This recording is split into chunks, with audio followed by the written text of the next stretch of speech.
My wife just admitted that she's an alcoholic. And it doesn't stop there. It happened on a quiet Tuesday night, the kind where the world outside feels like a distant echo, and I sat at the kitchen table, staring blankly at the cold remnants of dinner while she cleaned up after me, humming a tune that sounded too cheerful for our conversation earlier about bills and work stress. When she finally set down the last dish, she turned to me with a glimmer of something in her eyes that should have sent alarms ringing, but I caught it only as a flicker of vulnerability. "I need to tell you something," she said, words tasting of desperation, and I felt my stomach drop.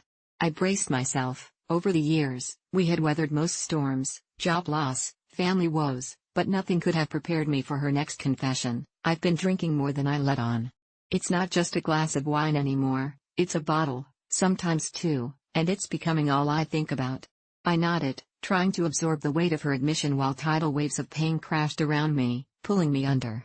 I wanted to reach for her, to tell her it was okay, as if in saying that I could somehow fix what felt irreparably broken, but a different thought clawed at my mind. I remembered the nights when she'd suddenly disappear, the mornings she'd stumble out of bed, bleary-eyed and barely coherent.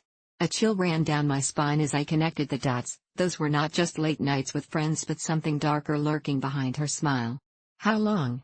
I managed to ask, my voice a strangled whisper, and she looked away, biting her lip hard enough that I swore I could see the weight of her guilt carving grooves into her skin.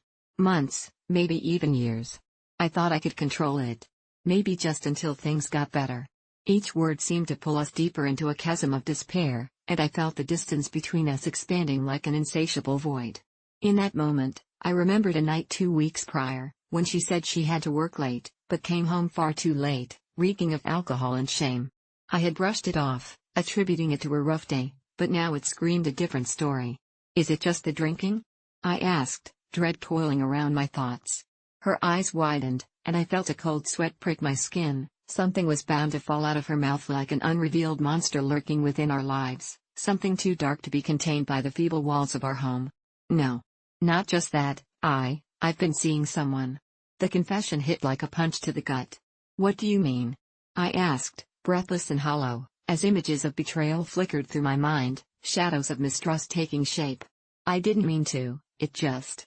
He was there for me when you weren't." She stumbled over her words, tears spilling from her eyes as if they were the very dam containing every wretched secret she had buried. "He understood, and every time I tried to push him away, I never could." The ugliness of it clawed at me, gripping my heart with a vice-like force, and for a moment, I couldn't think beyond the rising storm of fury and sadness. Every stolen moment, every secret rendezvous now replayed like a haunting symphony, and I could hardly